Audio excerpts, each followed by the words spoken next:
Assalamualaikum warahmatullahi wabarakatuh. Bismillahirrahmanirrahim. Perkenalkan, nama saya Bagus Pratama Setiawan dengan NPM 25001-004. Saya di sini akan melakukan basic life support. Di sini ditemukan pria 55 tahun tiba-tiba terjatuh di area parkiran dan nafasnya irregular dan memiliki hipertensi. Yang paling pertama, pastikan lingkungan aman bagi korban. Lingkungan safety dipastikan. Setelah itu, memeriksa kesadaran dan respon korban dengan cara memanggil korban, "Pak." Setelah kalau tidak ada respon, panggil ambulan ataupun panggil pihak rumah sakit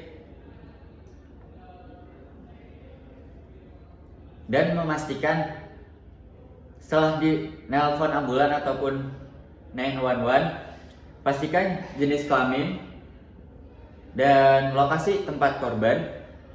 Setelah itu, korban jatuh di mana dan menjelaskan kondisi korban.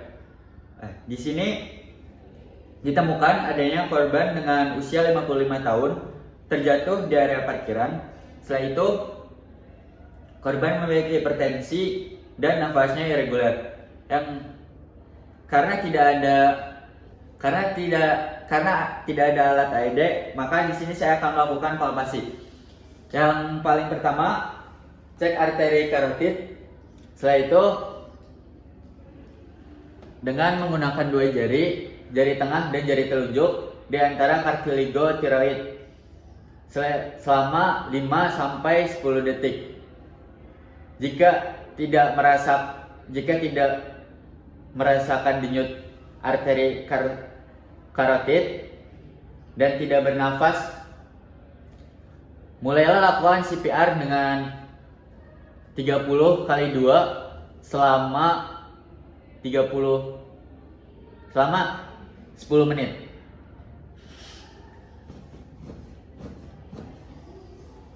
Setelah itu, pastikan nafas pasien selama 5 menit. Setelah itu, jika nafas pasien irregular, maka lakukan palpasi kedua kali selama 10 menit.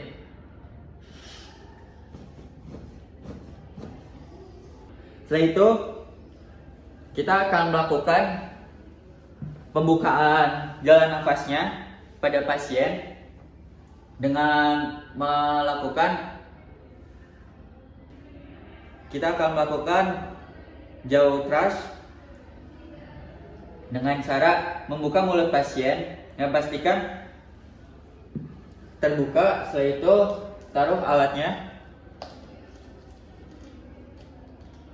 dan lakukan selama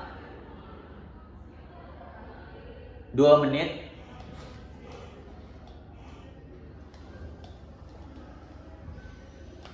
Setelah itu, pastikan setelah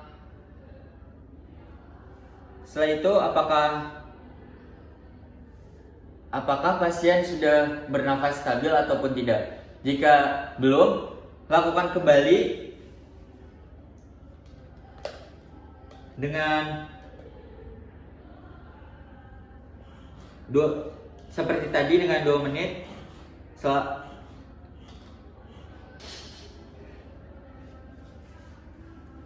Posisikan pasien dimiringkan dan tangan kanan dimasukkan ke area mulut pasien.